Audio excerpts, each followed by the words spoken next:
ಮಕ್ಕಳೇ, ಇವತ್ತು ನಿರೀಕ್ಷೆ ಎಂಬ ಒಂದು ಪದ್ಯವನ್ನು ನಿಮಗೆ ಪ್ರಾರಂಭ ಮಾಡ್ತಾ ಇದ್ದೇನೆ. ಇದನ್ನು ಯಾರು ಬರ್ದಾರಪ್ಪ ಅಂದರೆ DS ವೀರಯ್ಯ ಎಂಬವರು ಬರ್ತಾರೆ. ಸಮಾಜದಲ್ಲಿ ಮೇಲು ಕೀಳು, ಬಡವ ಬಲ್ಲಿದೆ ಎಂಬಂಥ ಅಸಮಾನತೆಗಳು ಇಂದಿಗೂ ಕಂಡುಬರುತ್ತವೆ. ಇಂತಹ ಅಸಮಾನತೆಗಳನ್ನು ಹೋಗಲಾಡಿಸಲು ದಾರ್ಶನಿಕರು, ಶರಣರು, ಸಾಧುಗಳು ಮತ್ತು ಸಂತರು ನಿರಂತರವಾಗಿ ಶ್ರಮಿಸಿದ್ದಾರೆ. ಈಗಲೂ ಕೂಡ ನೋಡ್ತೀರಿ ನೀವು, ಹಿಂದೂ ಇತ್ತು, ಈಗಲೂ ಅದ. ಏನಪ್ಪ ಅಂದರೆ ಸಮಾಜದಲ್ಲಿ ಮೇಲು ಕೀಳು, ಬಡವ ಬಲ್ಲಿದೆ ಎಂಬ ಅಸಮಾನತೆಗಳು ಅವ. ಇಂತಹ ಅಸಮಾನತೆಯನ್ನು ಹೋಗಲಾಡಿಸಲು ಏನು ಮಾಡಿದ ದಾರ್ಶನಿಕರು, ಶರಣರು, ಸಾಧುಗಳು ಮತ್ತು ಸಂತರು ನಿರಂತರವಾಗಿ ಶ್ರಮಿಸಿದ್ದಾರೆ.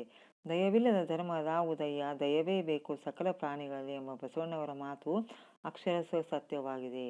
ಏನು ದಯವಿಲ್ಲದ ಧರ್ಮ ಯಾವುದು? ದಯವೇ ಬೇಕು ಸಕಲ ಪ್ರಾಣಿಗಳಲ್ಲಿ ಅಂತ ಎಂಬ ಬಸವಣ್ಣವರ ಮಾತು ಅಕ್ಷರಶಃ ಸತ್ಯವಾಗಿದೆ. ಪ್ರೀತಿ, ಪ್ರೇಮ, ತಾಳ್ಮೆ, ಸಮಾನತೆ ಇವುಗಳನ್ನು ಇಂದು ನಾವು ಅಳವಡಿಸಿಕೊಂಡಾಗಲೇ ಮಾನವೀಯತೆಯನ್ನು ಕಾಣಲು ಸಾಧ್ಯವಾಗುತ್ತದೆ. ನಿರೀಕ್ಷೆ ಪದ್ಯದಲ್ಲಿ ಕವಿ ಪ್ರಚಲಿತ ಸಮಾಜದಲ್ಲಿ ಕಂಡು ಬರುತ್ತಿರುವ ತಾರತಮ್ಯ ಹೋಗಲಾಡಿಸಲು ಸಮಾನತೆಯ ದಿನಗಳು ಎಂದು ಬರುವವು ಎಂದು ಪರಿಪರಿಯಾಗಿ ಹಂಬಲಿಸಿದ್ದಾರೆ. ಇಲ್ಲಿ ಈ ಪದ್ಯದಲ್ಲಿ ಏನಾಗಿದೆಪ್ಪ ಅಂದರೆ ಪ್ರೀತಿ, ಪ್ರೇಮ, ತಾಳ್ಮೆ, ಸಮಾನತೆ ಇಂದುಗಳನ್ನು ನಾವು ಅಳವಡಿಸಿಕೊಂಡಾಗಲೇ ಏನಾಗ್ತದೆ, ಮಾನವೀಯತೆಯನ್ನು ಕಾಣಲು ಸಾಧ್ಯವಾಗ್ತದೆ. ಇವೆಲ್ಲ ಇರ್ಲಿಕ್ಕಂದ್ರೆ ಏನಾಗ್ತದೆ, ನಮ್ಮಲ್ಲಿ ಹ್ಯುಮ್ಯಾನಿಟಿ, ಮಾನವೀಯತೆ ಅನ್ನೋದು ಇರುವುದಿಲ್ಲ. ನಿರೀಕ್ಷೆ ಪದ್ಯದಲ್ಲಿ ಏನಾಗಿದೆ, ಕವಿ ಪ್ರಚಲಿತ ಸಮಾಜದಲ್ಲಿ ಕಂಡುಬರುವ ತಾರತಮ್ಯ ಹೋಗಲಾಡಿಸಲು ಸಮಾನತೆಯ ದಿನಗಳು ಎಂದು ಬರುವವು ಎಂದು ಪರಿಪರಿಯಾಗಿ ಹಂಬಲಿಸಿದ್ದಾರೆ. ಈ ಸಮಾಜದಲ್ಲಿ ಇವೆಲ್ಲ ಎಂದು ಹೋಗ್ತಾವಪ್ಪ, ಮೇಲು ಕೀಳು, ಬಡವ ಬಲ್ಲಿದ ಇಂತೆಲ್ಲ ಎಂದು ಹೋಗ್ತಾವಪ್ಪ ಅಂಥೇಳಿ ಪರಿಪರಿಯಾಗಿ ಹಂಬಲಿಸಿದ್ದಾರೆ. ಮೊದಲೇ ಪೆರ ನೋಡ್ರಿ. ಪ್ರೀತಿಯ ಗುಣಿ ತೆಗೆದು ಪ್ರೇಮವ ಪಾತಿಯ ಮಾಡಿ ನೀತಿಯ ಬೀಜವ ಬಿತ್ತಿ ವಾತ್ಸಲ್ಯದ ಫಲವ ಪಡೆಯುವ ದಿನಗಳೆಂದು ಬರುವವು. ಅಂದ್ರೆ ಪ್ರೀತಿಯ ಗುಣಿ ತೆಗೆದು ಏನು ಮಾಡಬೇಕು, ಪ್ರೇಮವೆನ್ನುವ ಪಾತಿಯನ್ನು ಮಾಡಿ ನೀತಿ ಎಂಬ ಬೀಜವನ್ನು ಬಿತ್ತಿ ವಾತ್ಸಲ್ಯ ಎನ್ನುವ ಫಲವನ್ನು ಪಡೆಯುವ ದಿನಗಳು ಎಂದು ಬರ್ತಾವು ಅಂತೇಳಿ ಹಂಬಲಿಸ್ತಾರ. ಪ್ರೀತಿ, ಪ್ರೇಮ, ವಾತ್ಸಲ್ಯಗಳಿಂದ ನೀತಿಯಿಂದ ಕೂಡಿದ ಸಮಾಜದ ನಿರ್ಮಾಣವಾಗಬೇಕೆಂಬುದು ಇಲ್ಲಿ ಕವಿಯ ಆಶಯವಾಗಿದೆ.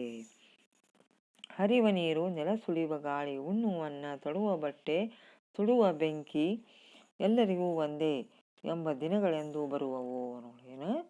ಏನು ಬರ್ತದೆ, ಹರಿಯುವ ನೀರು, ಇರುವ ನೆಲ, ಸುಳಿಯುವ ಗಾಳಿ, ಉಣ್ಣುವ ಅನ್ನ ಇವೆಲ್ಲ ಎಲ್ಲರಿಗೂ ಒಂದೇ ಅಂತ ಬರಬೇಕು. ಅಂದರೆ ಹರಿಯುವ ನೀರು ಎಲ್ಲರಿಗೂ ಒಂದಾಗಬೇಕು, ಸುಳಿಯುವ ಗಾಳಿ ಒಂದೇ ಇರಬೇಕು, ಉಣ್ಣುವ ಅನ್ನ ಎಲ್ಲರಿಗೂ ಒಂದಾಗಿರ್ಬೇಕು, ತೊಡುವ ಬಟ್ಟೆ ಸೇಮ್ ಇರಬೇಕು, ಎಲ್ಲರಿಗೂ ಒಂದೇ ಎಂಬ ಭಾವನೆ ಎಂದು ಬರ್ತದೆ ಅಂತ ಹೇಳಿ ಕೇಳ್ತಾರ.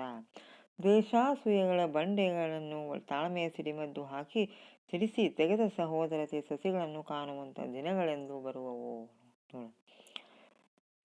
ಏನು ದ್ವೇಷ ಅಸೂಯೆಗಳ ಬಂಡೆಯನ್ನು ತಾಳ್ಮೆಯ ಸಿಡಿಮದ್ದು ಹಾಕಿ ಸಿಡಿಸಿ ಸಹೋದರತೆಯ ಸಸಿಗಳನ್ನು ಕಾಣುವ ದಿನಗಳು ಎಂದು ಬರ್ತಾವು ಅಂಥೇಳಿ ಇವರು ನೋಡ್ಲಿಕ್ಕತ್ತಾರ, ಹಂಬಲಿಸ್ತಾರ.